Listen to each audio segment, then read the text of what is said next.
Welcome to Lakshman Biology. We are discussing about animal kingdom. Already we have discussed about up to 15th question in previous videos. Now we have to start with the question number 16. Question number 16.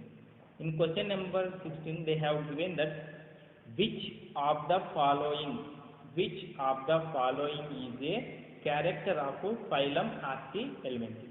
Which of the following is a character of phylum Archaehelminthes? Here we have to identify the phylum Archaehelminthes character. Option 1 they have given that triploblastic. Yes, the Archaehelminthes phylum belongs to triploblastic only.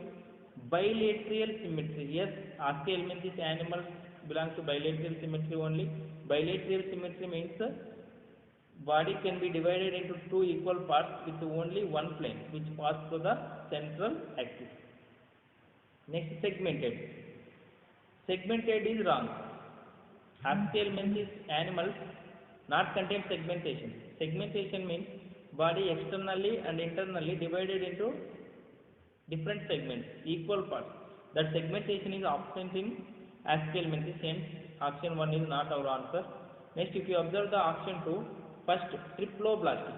Yes, triploblastic means the embryonic stage of Archaehelminthes contains 3 germ layers that are ectoderm, endoderm, mesoderm. Hence, here Archaehelminthes animals are triploblastic only. Next, second, segmented. Here also they given segmented. Hence, option 2 also we can eliminate. Then pseudocoelomates. Yeah, Archaehelminthes belongs to pseudocoelomates only. In option 3, they have given that triploblastic. Yes, they contain 3 germ layers in its embryonic stage. Hence, those are triploblastic only. Next, unsegmented. Unsegmented. Yes, Archaehelminthes animals not contain segments.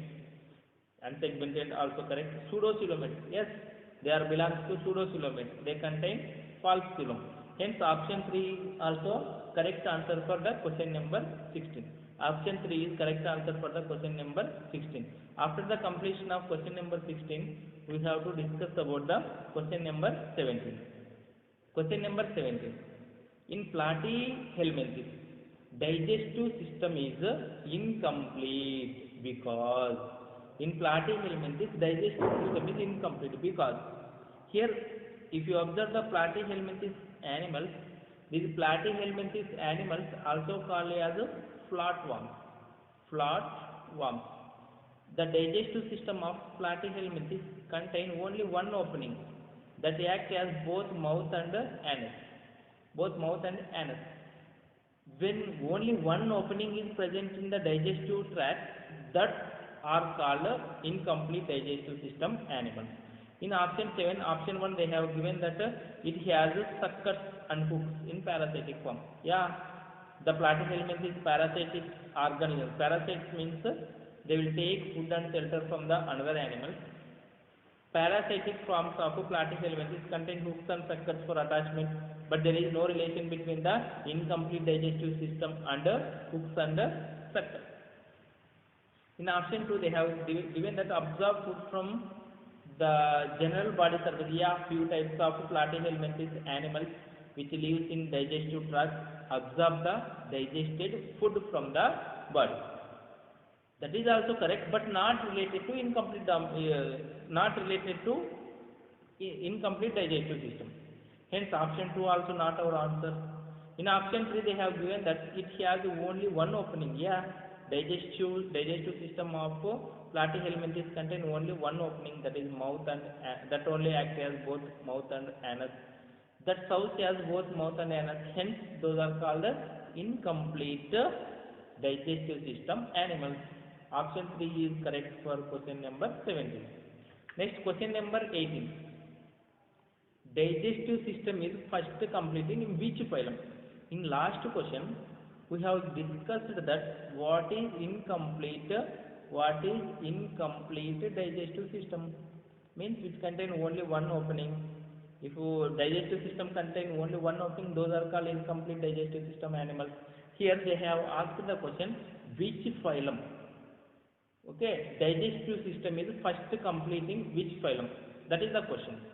Okay, here what is the complete digestive system? First, complete digestive system means the digestive system which contain two openings. Number one is anus, number one is mouth, and number two is anus. Anus is used for the intake of food material. Sorry, mouth is used for the intake of food material. Anus is used for the elimination of excretory waste products or undigested food is eliminated outside the body through the anus. That is about the complete digestive system. Here we have to identify which phylum. Okay, with which phylum complete digestive system is start. Answer for this is option 3. If you see the up to platyhelminthes, we cannot see the complete digestive system. But after platyhelminthes, we can see the ascihelminthes, or ascihelminthes also called as roundworm. Ascaris is one type of example for ascihelminthes animals. Here, ascihelminthes animals contain complete digestive system. Hence, we can take ascihelminthes is first phylum in which we can see the starting of complete digestive system. That is the answer for 18th question. Next, question number 19. Ascaris is characterized by. What is Ascaris? First, if you know what is Ascaris, then we can say about the character of Ascaris. Ascaris is one type of example for ascihelminthes, which is also called as roundworm, which cause the disease. The name of disease which is caused by the Ascaris is called Ascariasis. See, this is the Ascaris. Now we have to identify the characters of Ascaris. Option 1, they have given the presence of neither true coelom nor metamerism. This only correct. What is the meaning for this? Presence of neither true coelom nor metamerism means then they not contain true coelom and metamerism. Yes, they contain pseudocoelom, not the true coelom. And metamerism also absent. Body not contain segments. Hence, option 1 only correct for the question number 19. Ascaris is characterized by presence of neither true coelom nor metamerism. Meaning for this is which not contain metamerism and which not contain the true coelom. Next, question number 20. Give the correct matching of causative agent and disease. Here they have given one side the pathogen name, and another side they have given that diseases. In option 1 they have given that Wuchereria. We have to identify in which option they have correctly matched the pathogen name with the disease name. In option 1 they have given that Wuchereria filariasis. Wuchereria also called as filarial worm. Wuchereria also called as filarial worm.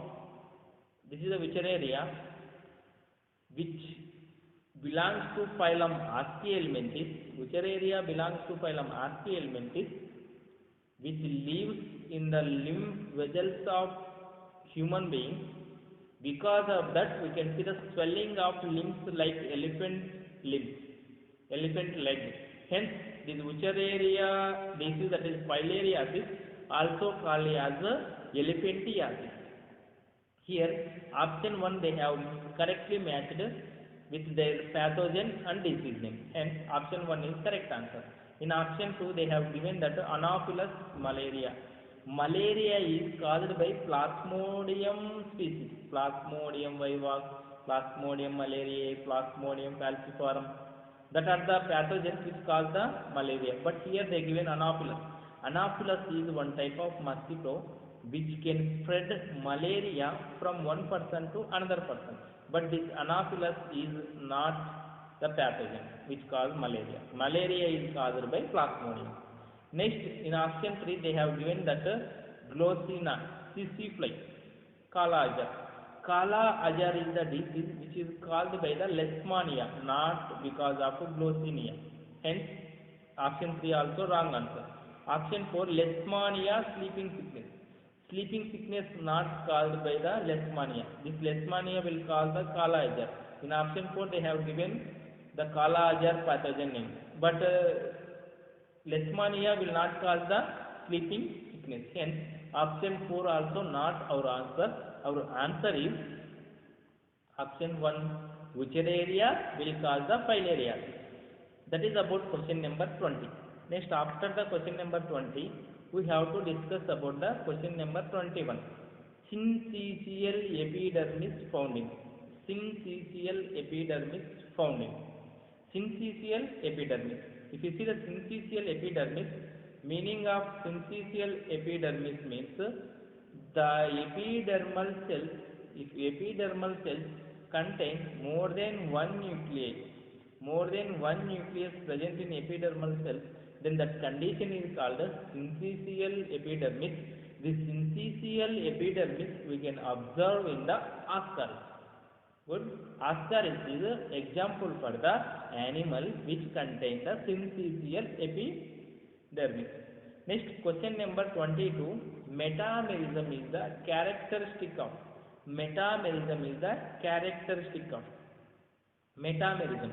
Metamerism means, if you see here, I have given the earthworm diagram. If you observe this animal body divided into different segments, that segmentation is called metamerism. Metamerism is characteristic of Annelida. Earthworm belongs to Annelida. Okay, Annelids exhibit the metamerism. Hence, question number 22, option 2 is the correct answer. Next, question number 23. Excretory organs of arthropods are. Excretory organs of arthropods are. See, arthropods contain different types of excretory organs, but if you see the human beings, they contain mainly the excretory organ in human beings are kidneys.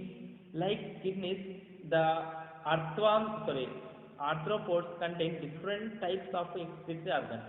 If you see in option 1, they have given coxal glands. Coxal glands are excretory organs in arachnids like spiders. Okay, the spiders, here you can observe the coxal gland. This one. That coxal glands are used for the excretion of waste products. Coxal glands, the excretory organs in arthropods. Next, Malpighian tubules. Malpighian tubules are also excretory organs in arthropods. If you see the terrestrial arthropods or terrestrial insects like cockroach, we can see the Malpighian tubule, the digestive tract in between the midgut and hindgut. You can see the feather-like outgrowth. Those are called Malpighian tubules. That Malpighian tubules are excretory organs in the arthropods. Next, green gland.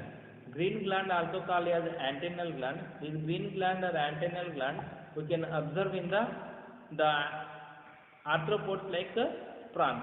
Here, green gland and antennal gland also one type of excretory organs in the arthropods like prawns. Okay, here green gland. Because of this, we can say that 1, 2, 3 are correct only.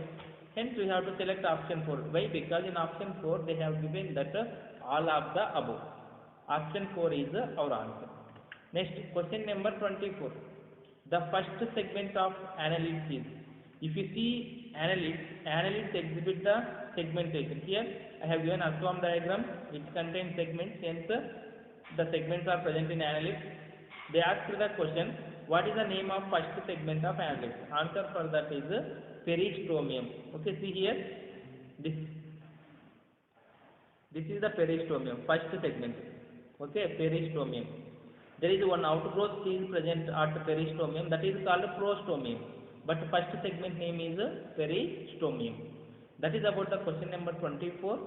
Option 2 is correct answer for the question number 22. Next, question number 25. All of the following are characteristic of centipede, except they have given few characters.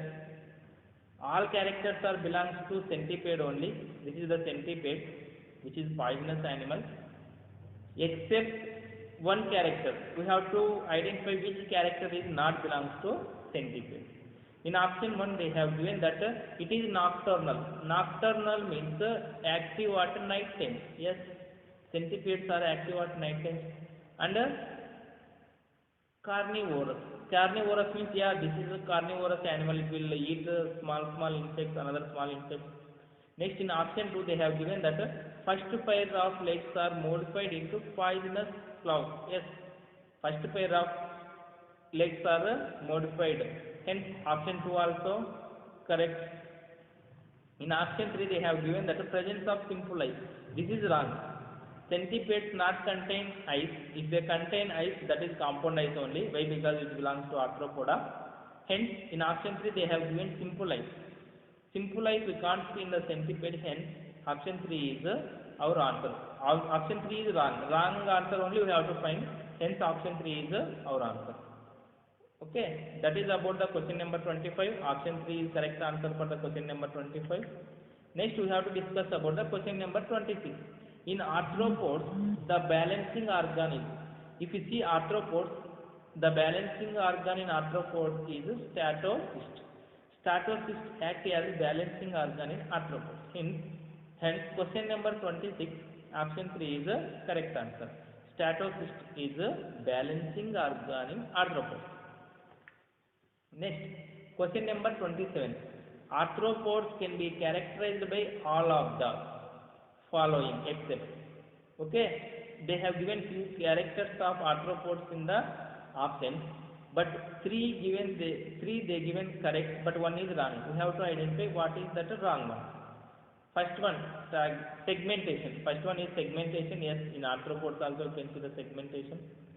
Second one, molting. Molting means removal of exoskeleton for the growth of body. Molting also correct only. Next, hard chitinous exoskeleton. Yes, hard chitinous exoskeleton is present on the body surface. Exoskeleton. Exoskeleton means if skeleton is present outside the body, that condition is called exoskeleton. When you touch the cockroach, the body is very hard. Why? Because the skeleton is present outside the body.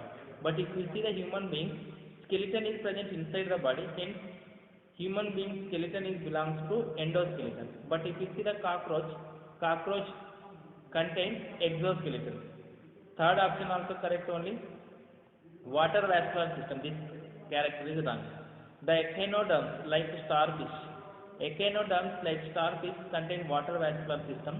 That type of water vascular system we cannot see in the arthropods. Hence, question number 27, option 4 is our answer. Why? Because it is the not character of arthropods. Then question number 28, the main body parts. Question number 28, the main body parts common to all molluscans are the main body parts. If you observe the mollusca, which contain, all molluscans contain head. Next, all molluscans contain radula. Radula is used for the cutting of food. All molluscans contain visceral mass. Visceral mass. Mantle, few molluscans contain mantle, few molluscans not contain mantle. See, once observe the options. In option 1, they have given that food, radula and mantle. Here mantle we can't see in few molluscans, hence option 1 is not our answer. In option 2, visceral mass, mantle, shell. Again mantle they have given, mantle you can't see in few, hence second option also you can remove. In third option also they have given mantle, hence third option also you can remove. But if you see the fourth option, they have given correct. Food present in all molluscans. Radula is also common character of molluscans. Visceral mass also the common character of molluscans. Hence, question number 28, option 4 is the correct answer. Next, question number 29. In phyla, the chemoreceptor organ is. There is one chemoreceptor organ in phyla, that is called aspergillium, which is used for to taste the incoming water. Okay, that is called aspergillium. Aspergillium is a chemoreceptor which is present in the phyla. That is about the question number 29. Option 3 is correct answer for question number 29. Next, we have to discuss about question number 30. In question number 30, which of the following insect is useful to man? Here they have given few insect names. We have to identify which of the insect is useful to human beings. In option 1, they have given honeybee. Yes, it is useful only. Locust, which is not useful. Lac insect, which is useful. Option 2, 1 is not our answer. Why? Because they have given one non-useful, one unuseful insect name. In option 2, silkworm is useful because it will produce silk for human beings. Honeybee also useful because it will produce honey for human beings. Dragonfly is not useful. Hence, option 2 also we can eliminate. In option 3, they have given that lax insect. Yes, it is useful to human beings, which produce the lax. Silk moth. Silk moth also useful to human beings, which produce silk to prepare the cloth. Next, honeybee also useful to the human beings. In option 3, they have given all 3 useful insects. Hence, our answer is option 3. That is about the question number 30. Option 3 is correct answer for the question number 30. Like, share, subscribe and follow the Lakshman Biology for more